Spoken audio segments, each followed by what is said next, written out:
হিন্দু এক হও।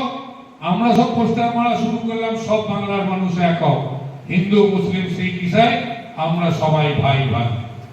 এখন আবার দেখছি নতুন পোস্টার তৈরি হয়েছে, রামনবমী পালন করো। কি বলছে যে 1 কোটি হিন্দুকে রাস্তায় নামাবো। আমি আপনাদের জানতে চাই, আপনারা তো পুরোই ব্রাহ্মণ সমাজ, এর আগে কি রামনবমী পুজো হতো না?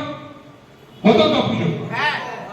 এরকম রাস্তায় নেমে শুধুমাত্র রাজনীতি করার জন্য অস্ত্রের আস্ফালন নিয়ে রাস্তায় নেমে কোন কালে হিন্দু সনাতন ধর্মের মানুষ রামনবমী পালন করেছে আমি জানতে চাই। জীবনে কোনোদিনও এইসব ঘটেনি। রামনবমী প্রত্যেকে করবে বাড়িতে বাড়িতে। আমি আপনাদের মাধ্যমে বলছি, জেলায় জেলায় আজ থেকে গিয়ে প্রচার করুন, রামনবমী সবাই পালন করুন, কিন্তু বিজেপির রাজনৈতিক পাতা ফাঁদে পা দিয়ে নয়, বাড়িতে বসে বসে সবাই রামনবমী পালন করুন। যারা ধর্ম পালন করতে চান তারা ওই ভারতীয় জনতা পার্টির পাতা ফাঁদে পা দেবেন না। এরা ধর্ম চায় না, এরা ধর্মকে ভালোবাসে না, এরা নিজেরা রাজত্ব করতে চায়, সিংহাসনে বসতে চায়, মন্ত্রী হতে চায়, মুখ্যমন্ত্রী হতে চায়। এরা ভারতীয় জনতা পার্টির নামে হিন্দু জাতের কলঙ্ক আমরা মনে করি। এরা সনাতন ধর্মের কলঙ্ক। এরা সনাতন ধর্মকে ভালোবাসে না। সনাতন ধর্মের মূল কথা যে নিজের ধর্মকে ভালোবাসো, অপরের ধর্মকে শ্রদ্ধা করো। আরে সত্যিকারের সনাতন ধর্ম যদি কেউ পালন করে থাকে তার নাম হচ্ছে মমতা বন্দ্যোপাধ্যায়। কেন না, তিনি সর্বধর্ম সম্প্রদায়কে নিয়ে করছেন। দীঘায় জগন্নাথ মন্দির হচ্ছে না, কোথায় আগে তো ঘোষণা করেনি। আগে বিজেপি নামক এই ভণ্ড হিন্দু সনাতন যারা যখন মমতা দীঘায় মন্দির করছিল, কোথায় আগে তো বলেনি যে আমি অমুক জায়গায় মন্দির করব। যেই মমতা বন্দ্যোপাধ্যায় ওখানে জগন্নাথ মন্দির তৈরি করছে, সঙ্গে সঙ্গে মনে হয়েছে রাম মন্দির তৈরি করতে হবে বাংলায়। আরে মমতা বন্দ্যোপাধ্যায় তো তারকেশ্বর, দক্ষিণেশ্বর, কালীঘাট, তারাপীঠ থেকে শুরু করে সমস্ত জায়গায়, প্রত্যেকটা জায়গায় গিয়ে দেখে আসুন কিভাবে মন্দিরগুলো সংস্কার হচ্ছে। স্কাই ওয়াক থেকে শুরু করে একদম আধুনিকীকরণ হচ্ছে। কোথায় ছিল এদের তখন? মাথায় ছিল না। এখন বড় বড় হিন্দু সাজছে, এখন বড় বড় সনাতনী সাজছে। মমতা বন্দ্যোপাধ্যায় যখন এই কাজগুলো করে, কই একবারও তো বলেনি যে মমতা বন্দ্যোপাধ্যায় সত্যিকারের প্রত্যেক ধর্মের মানুষদের, এমনকি হিন্দুদের জন্য করছে। মমতা বন্দ্যোপাধ্যায় যেমন হিন্দুদের জন্য করছে, ফুরফুরাতেও করছে, খ্রিস্টানদের জন্য করছে, বৌদ্ধদের জন্য করছে, শিখ সম্প্রদায়ের মানুষের জন্য করছে। এটাই তো আসল সনাতন ধর্ম। মমতা বন্দ্যোপাধ্যায় চাইছে যে আমি যেটা করছি সেটা হচ্ছে মানব ধর্ম।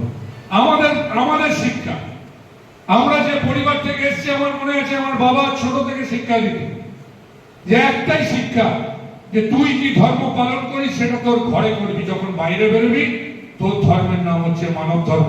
এটাই হচ্ছে সনাতনীদের শিক্ষা। আমরা যখন রাস্তায় বেরোই আমাদের কাজ হচ্ছে মানব ধর্ম পালন করা। কারণ আমি যখন রাজনীতি করি আমি মনে করি আমার কাছে সবাই সমান।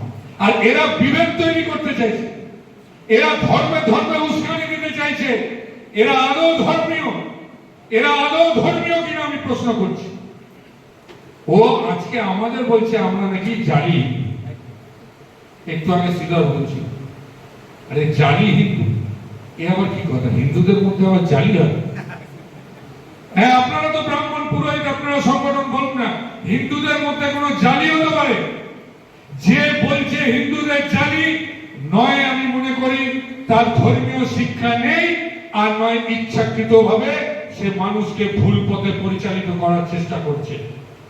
তাই এই সমস্ত জালি মানুষদের থেকে আমাদের সাবধান হতে হবে। যারা আমাদের জালি বলছে, আমি আজকে বলতে চাই তারা হচ্ছে সব থেকে বড় 2 নম্বরী, যারা হিন্দু ধর্মের ধারক বাহক থেকে মানুষকে ভুল পথে পরিচালিত করার চেষ্টা করছে। আজকে আমরা বাংলার বুকে সর্বধর্ম সম্প্রদায়কে নিয়ে চলার চেষ্টা করছি। আর এই যদি পুরোহিত ভাতা বাড়ায়, কে বাড়াবে? আমাদের কাজ হবে, শুনুন, আরএসএস একটা সময় সত্যিকারের ভালো কাজ করত, কিন্তু এখন আরএসএস এর কি কাজ হয়েছে? আরএসএস এর কাজ হয়েছে এখন ভারতীয় জনতা পার্টিকে প্রমোট করা। এখন আরএসএস এর কাজ হচ্ছে ভারতের জনতা পার্টিকে প্রমোট করা। কদিন আগে হাওড়া উলুবেড়িয়া আমার জেলায় এরা গোপন মিটিং করে গেছে। এদের কাজ হচ্ছে বিভিন্ন জায়গায় যেখানে যেখানে ভারতীয় জনতা পার্টি দুর্বল সেই সমস্ত জায়গায় গিয়ে আরএসএস চেষ্টা করছে ঘরে ঢুকে ঢুকে যাতে ভারতীয় জনতা পার্টির প্রচার হয়। কোন সনাতনীদের প্রচার নয়, হিন্দু ধর্মের প্রচার নয়, হিন্দু ধর্মের প্রসার নয়, মানুষকে হিন্দু ধর্মের সম্বন্ধে বলা নয়। এদের কাজ হচ্ছে ভারতীয় জনতা পার্টির সম্বন্ধে বলা আর বাংলায় যাতে আগামী দিনে ভারতীয় জনতা পার্টি আসতে পারে তার ব্যবস্থা করা। আর আমি আপনাদের দায়িত্ব তুলে দিচ্ছি, আমি আবার বলছি, আপনাদের দেখার দায়িত্ব আমরা কাঁধে তুলে নিলাম পশ্চিমবঙ্গ রাজ্য সনাতন ব্রাহ্মণ ট্রাস্ট। আর আপনাদের যেটা করতে হবে আগামী দিনে, আমাদেরও সংগঠন কম নয়, আমরাও এক ডাকে রানী রাসমণিতে 10,000 লোক জড়ো করেছিলাম, আমরা এক ডাকে দক্ষিণেশ্বরে 15,000 লোক জড়ো করেছিলাম। আগামী দিনে যদি মনে করি সত্যিকারের রাস্তায় ব্রাহ্মণ পুরোহিতদের লক্ষাধিক ব্রাহ্মণ পুরোহিতদের রাস্তায় নামানোর ক্ষমতা আমাদের আছে। আর আমরা আগামী দিনে এই সংগঠনকে নিয়ে জেলা ভিত্তিক যদি আরএসএস করতে পারি, আমরা পারবো না কেন? পারবেন তো? সবাই মিলে বলুন, যদি আরএসএস করতে পারে আমরা পারবো না কেন? আমাদের দায়িত্ব কাঁধে তুলে নিতে হবে।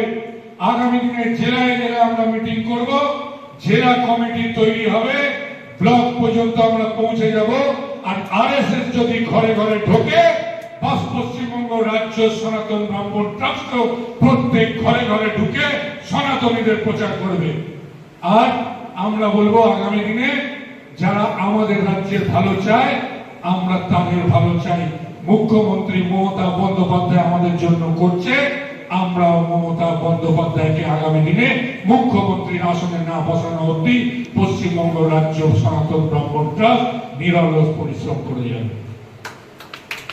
সিদ্ধান্ত নিই, রামনবমীতে ওরা যদি অস্ত্র নিয়ে মিছিল করতে পারে, আমরাও দেখবো, আমরা প্রশাসনের সাথে কথা বলবো, যদি প্রশাসন অনুমতি দেয় আমরা সাম্প্রদায়িক সম্প্রীতি ভ্রাতৃত্ব নিয়ে জেলায় জেলায় এবং কেন্দ্রীয় একটা করে মিছিল পশ্চিমবঙ্গ রাজ্য সনাতন ব্রাহ্মণ ট্রাস্টের মাধ্যমে পাচ্ছে। আমাদের স্লোগান হবে, ওরা অস্ত্র নিয়ে মিছিল করে ওরা বিভেদ তৈরি করতে চাইছে, ওরা অস্থিরতা তৈরি করতে চাইছে, ওরা বিভিন্ন ধর্ম সম্প্রদায়ের মধ্যে যুদ্ধ লড়াই বাঁধাতে চাইছে। আর আমাদের কাজ হবে আমরা মিছিল করব সাম্প্রদায়িক সম্প্রীতি ভ্রাতৃত্ব সনাতন ধর্ম মানব ধর্ম রক্ষা। সুতরাং এটা আজকে বলে গেলাম, সবাই ফলো করুন। সামান্য খাবারের ব্যবস্থা আছে, বিরাট কিছু নেই। আমি একটু ট্রাস্টের অফিসে যাব, আমি একটু ফুল দিয়ে আসবো, এসে আমি আপনাদের সবার সাথে এখানে একসাথে চন্দন তিলক ব্যাগ উত্তরীয় ও পুষ্পস্তবকে শোভিত করছি। সকলে জোরে করতালি দাদার জন্য। বন্দে